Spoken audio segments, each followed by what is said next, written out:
Šiandien matysite. Savivaldybė kasmet skirs premijas nusipelniusiems miesto gydytojams. Nuo šiol paspirtukų nuomotojai vairuotojus privalės aprūpinti šalmais. Juozo Balčikonio gimnazijos direktorius mini darbo mokykloje jubiliejų.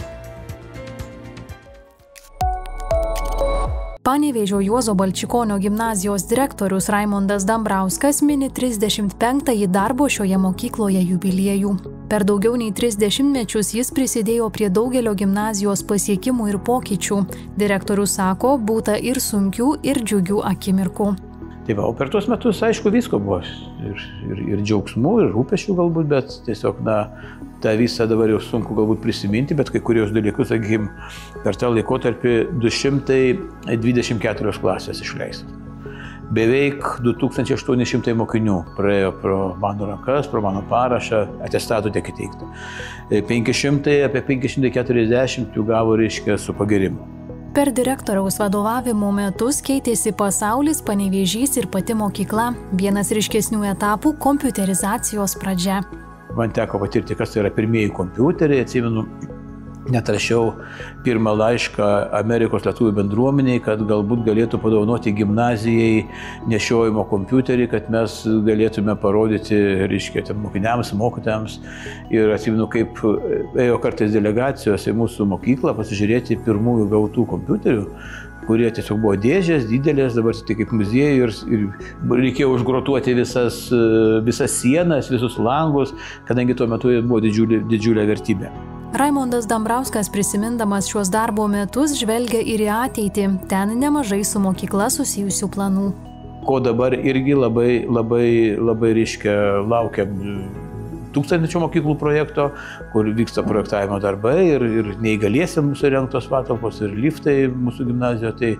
Bet tie darbai neprasidėjo, tikiuosi, kad artimiausiu metu šiemet, kitiemet jie pajudės ir turėsime galimybę mokyti ir neįgaliuosius, ir visus kitus, ir su tom laboratorijom jau šiuolaikiniam, kuriems reikalinga. Nes nuo pirmų kompiuterių, kurių nebuvo, o dabar mokytojai jau tiesiog, jeigu anksčiau nelabai norėdavo, dabar jau jų kvalifikacija tiek pakilo, kad sako, man jau reikia naujesnio, greitesnio, daugiau atminties ir jau kompiuterius keičia interaktyvios lentos ir kitos šiuolaikinės priemonės. Nors dabar direktorius gali džiaugtis darnių kolektyvų, jis prognozuoja, kad dėl mokytojų skaičiaus mažėjimo ateityje vis labiau populiarės nuotolinis mokymas, keisis ir visa švietimo sistema.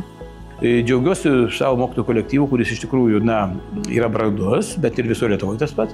Ir, tokia išvelgiu truputį negerą tendenciją, kad gali būti po kokių 3, 5, 7 metų kai kurių dalykų tiesiog mokykloje gali nelikti mokytojų, nes niekas specialybės nesirenka, nestudijuoja, tai galbūt dabar ateis kitos technologijos, dirbtinis intelektas, gal vienas mokytojas dirbs nuotoliu ir dėstys fiziką, chemiją, biologiją, pavyzdžiui, visiems Panevėžio mokyklos mokiniams.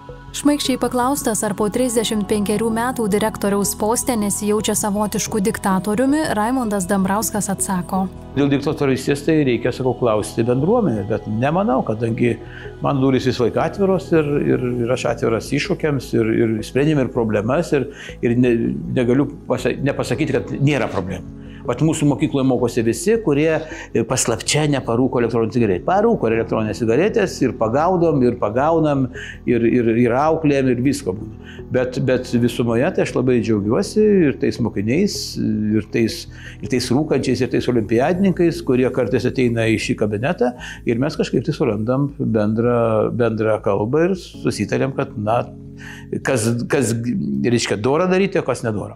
Tai ir tuo labai aš džiaugiuosi. Panevėžio miesto savivaldybės taryba patvirtino sprendimą kasmet skirti premijas labiausiai nusipelniusiems miesto sveikatos priežiūros specialistams – metų gydytojui, metų slaugytojui ir metų sveikatos specialistui. Šia iniciatyva siekiama įvertinti medicinos darbuotojus už jų profesionalumą, atsakingą darbą ir indėlį į miesto bendruomenės sveikatą. Premijos bus teikiamos minint medicinos darbuotojų dieną. Kiekvienam iš 3 apdovanotųjų bus skirta po 1000 eurų. Šiemet šios premijos bus įteiktos pirmą kartą.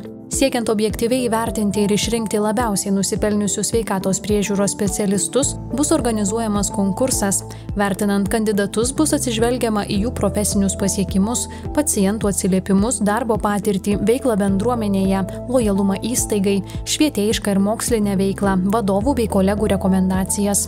Premija tam pačiam asmeniui galės būti skirta ne dažniau nei kas 5 metus. Apie balandžio pabaigoje vyksiantį Lietuvos medicinos darbuotojų dienai skirtą renginį ir paskelbtą konkursą bus informuojama papildomai.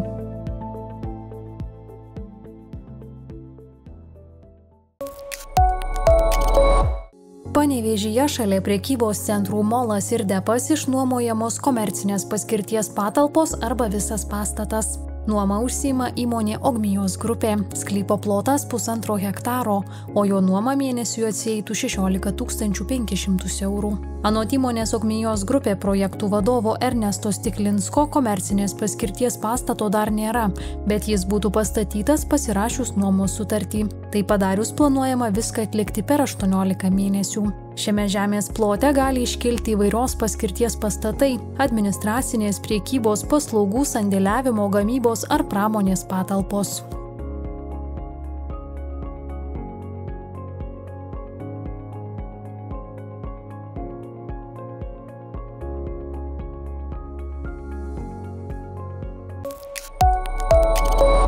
Gimus vaikui Panevėžio rajono gyventojams teikiamas 200 eurų vertės kuponas kūdikio prekiams įsigyti konkursą laimėjusioje parduotuvėje. O nuo Liepos 1 dienos bus teikiama ir papildoma finansinė parama – vienkartinė 300 eurų išmoka. Tokį sprendimą įgyvendinant šeimos stiprinimo politiką priėmė Panevėžio rajono savivaldybės taryba. Vienkartinė išmoka bus skiriama nuo šių metų Liepos 1 dienos gimusio vaiko tėvams, kai dėl jos kreipiamasi ne vėliau kaip per 12 mėnesių nuo vaiko gimimo dienos. Papildomos vienkartinės išmokos gimus vaikui skirimo ir mokėjimo Panevėžio rajono savivaldybėje tvarkos aprašas numato, kad išmoka mokama tuo atveju, kai nors vienas iš tėvų ne mažiau kaip 12 mėnesių iki vaiko gimimo yra deklaravęs gyvenamąją vietą Panevėžio rajono savivaldybėje ir faktiškai gyvena savivaldybės teritorijoje. Prašymus dėl papildomos vienkartinės išmokos skirimo priima socialinės paramos skyriaus specialistai ir seniūnijų vyriausieji socialiniai darbuotojai. Lietuvoje savivaldybių kūdikio kraitelio priemonę taiko 14 savivaldybių, kuponų ar čekių priemonę 2 savivaldybės, viena iš jų Panevėžio rajono. 38 savivaldybės moka piniginės išmokas. Parlamentui priėmus atitinkamas saugaus eismo automobilių keliais įstatymo pataisas, paspirtukų ir kitų elektrinių mikrojudumo priemonių nuomotojai vairuotojus privalės aprūpinti šalmais, nepriklausomai nuo amžiaus, kelių ir transporto priemonės galingumo. Nuosavų paspirtukų savininkai šalmais turės apsirūpinti patys. Už pataisas balsavo 58 Seimo nariai, prieš buvo 18, susilaikė 12 parlamentarų. Po tokio politikų sprendimo bendrovės Bolt dalijimosi paslaugų vadovas Lietuvoje Benas Jurlovas sako, kad įmonė įgyvendins naują tvarką, bet procesas gali užtrukti ir metus. Transporto kompetencijų agentūros duomenimis pernai nukentėjo 58 paspirtukų vairuotojai, iš jų 4 dėvėjo šalmą. Policija 2024 metais už šalmų nedėvėjimą 20–40 eurų baudomis nubaudė 1019 paspirtukų vairuotojų. Pasak Teisės ir teisėtvarkos komiteto pirmininko socialdemokrato Juliaus Sabatausko, nuo 2020 metų yra žuvę keli paspirtukininkai. Dabar šalmus bet kokiame kelyje turi dėvėti jaunesni kaip 18 metų elektrinių priemonių vairuotojai, o vyresni važiuojamojoje kelio dalyje. Važiuojant kitą kelio dalimi šalmai rekomenduojami.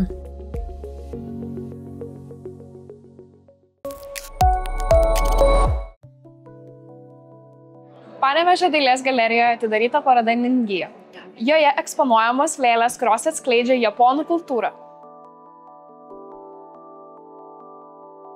この展覧会は人形に関する展覧会です。で、この人形というのは日本の歴史の中で育まれてきた工芸品です。子供の誕生日とかそういうお祝い事に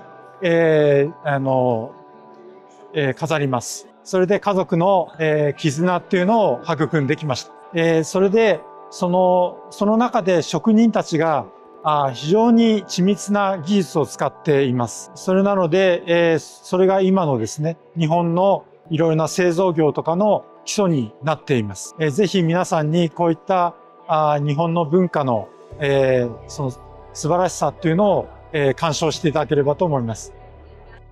Dekoyu kad šiandien atvykote japoniškų lelijų parodas. Lankytojai parodoje galės pamatyti 67 lėles, kurios yra suskirstytos į 4 grupės įvairiapusiškai atskleidžiančias Japonijos lėlių kultūrą. Tai nėra tik tai lėlės, kurios skirtos žaidimui. Tai tiesiog atspindi jų papročius, jų kultūrą. Tai kur kas yra gilesnė reikšmė. Ir tų jo, reiškia, nacionalinio jo teatro, kabuki. O ten man ambasadoris aiškino, kurios lėlės yra kaip to jų nacionalinio teatro atspindys. Tai iš tikrųjų ir dar labai nuostabu ir mane džiugiai nustebino, kad šita paroda atkeliavusi iš Rygos tik tai Panevėžyje bus rodoma, tai gali atvažiuoti iš visos Lietuvos pasižiūrėti. Tai iš tikrųjų verta. Ir tuo pačiu aplankytų Stasys muziejų. Japonija man dušiai labai miela. Jų charakteris, jų darbštumas.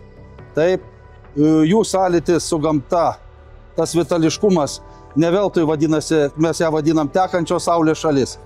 Ir tos parodos visos jos skirtingos.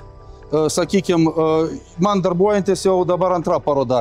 Pirma paroda, tada su tuometiniu ambasadorium buvo atidaryta, tai buvo fotomenas. Irgi įvairių laikotarpių. Fotomenas įvairių laikotarpių fotomeninės nuotraukos. O dabar irgi matom, ta paroda irgi pateikia tiesiog retrospektyviai įvairius darbus įvairių laikotarpių. Taip pat įvairaus medžiagiškumo.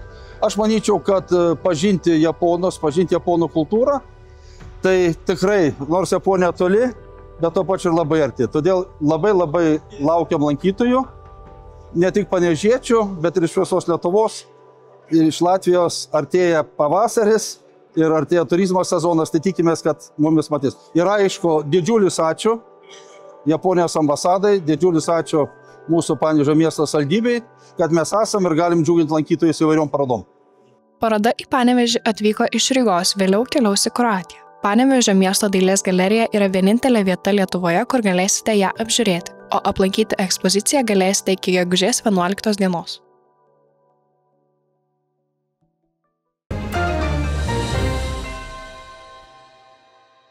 Paskutinį kovo sekmadienį laikrodžio rodykles persuksime valandą į priekį ir taip priartėsime prie vasaros laiko.